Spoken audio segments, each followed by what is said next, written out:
আজ তোমাদের দই বড়া রেসিপিটা শেয়ার করব। কত সহজে এটা আমি বানিয়ে নিয়েছিলাম, পুরো ভিডিওটা দেখলেই বুঝতে পারবে। তার আগে বলে নিই, নমস্কার, আমি অস্মিতা, ওয়েস্ট বেঙ্গল থেকে। একটা বাটির মধ্যে গরম জল করে তার মধ্যে আমি সুজি দিয়ে দিয়েছিলাম, কাঁচা সুজি।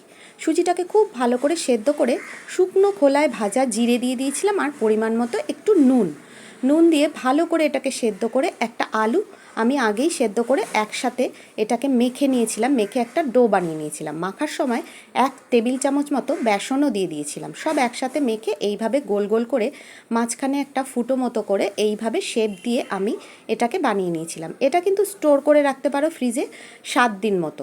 তারপর এটাকে সাদা তেলে, ডুবো তেলে খুব সুন্দর করে ভেজে নিয়েছিলাম, মিডিয়াম টু লো ফ্লেমে।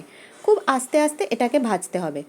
ভেজে এটা আমি শুকনো স্ন্যাক্সের মতো সস দিয়ে ওদেরকে সার্ভ করেছিলাম। এটা এভাবেও করতে পারো, আবার দই বড়া হিসাবেও খেতে পারো, দুভাবেই এটা খাওয়া যায়। এই দেখো, সস দিয়ে আমি ভাজা এইগুলো পরিবেশন করেছিলাম। আর তারপর আমি আবার কিছুটা ছোট্ট ছোট্ট করে এরম করে বানিয়ে ভেজে নিয়েছিলাম। তারপর একটা কাচের বউলে এটাকে খুব সুন্দর করে একদম স্প্রেড করে পরপর করে সাজিয়ে নিয়েছিলাম, এটাকে দই বড়া বানাবো বলে। তারপর দইটাকে আমি আগেই ফেটিয়ে নিয়েছিলাম। দইয়ের মধ্যে একটু সামান্য চিনি, নুন আর গোলমরিচ দিয়ে দইটাকে খুব ভালো করে ফেটিয়ে নিয়েছিলাম। ফেটিয়ে নেওয়ার পর সেই দইটা আমি এর ওপর দিয়ে ভালো করে স্প্রেড করে দিয়ে দেবো। দিয়ে দেওয়ার পর আরেকটা জিনিস দেবো, সেটা হচ্ছে এর ওপরই পিৎজা পাস্তা সস। তোমরা ইচ্ছে করলে টমেটো কেচাপও দিতে পারো, একই স্বাদ আসবে। তারপর এটাকে, এই সসটাকে, আমার কাছে টমেটো কেচাপ সস ছিল, এটা আমি দিই, বেশ ভালো লাগে। তারপর খুব ভালো করে এটাকে চামচ দিয়ে আমি চারিদিকে ওই বড়াগুলোর স্প্রেড করে দিয়েছিলাম। স্প্রেড করে দেওয়ার পর সেটাকে আমি আবার আরেকটা জিনিস দিয়েছিলাম, সেটা হলো ভুজিয়া। আমি হলদিরামের ভুজিয়াটা ইউজ করেছিলাম, তোমরা যে কোনো ভুজিয়া ইউজ করতে পারো। এই দেখো, এটাকে আমি চামচ দিয়ে করে দেব স্প্রেড।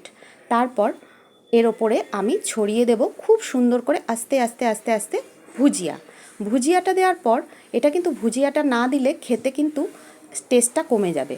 ভুজিয়াটা কিন্তু অবশ্যই মাস্ট। ভুজিয়াটা দিয়ে তার ওপর দিয়ে দিয়েছিলাম একটু তেঁতুলের চাটনি। তেঁতুলের চাটনিটা ওপর দিয়ে এই অল্প 1 চামচ মতো জাস্ট ছড়িয়ে দিয়ে দিয়েছিলাম। তারপর দিয়েছিলাম সুইট কর্ন। আমার কাছে ছিল, সুইট কর্নটা না দিলেও হয়, কিন্তু দিলে বেশ টেস্ট হয়। খুব সুন্দর করে সুইট কর্নগুলো আমি চারিদিকে ছড়িয়ে দিয়েছিলাম। তারপর ফ্রিজে রেখে দিয়েছিলাম 0.5 ঘন্টা মতো, 30 মিনিট মতো ফ্রিজে রেখে তারপর বের করে এটাকে সার্ভ করো। খুব খুব খুব সুন্দর হয় খেতে। এটা সার্ভ করার আগে ফ্রিজে কিন্তু অবশ্যই 0.5 ঘন্টা রেখে দেবে। তারপর সার্ভ করো, খেতে এটা দারুণ লাগে, ঠান্ডা ঠান্ডা, বেশ সুন্দর। একবার অন্তত তোমরা এটা বানিয়ে খেয়ে আমাকে একটা কমেন্টসে জানিও কেমন লাগলো। আর ভিডিওটা দেখার জন্য তোমাদের অনেক অনেক ধন্যবাদ। যেভাবে তোমরা আমার পাশে ছিলে, পাশে থেকো, আমিও তোমাদের পাশে আছি। ধন্যবাদ সবাইকে।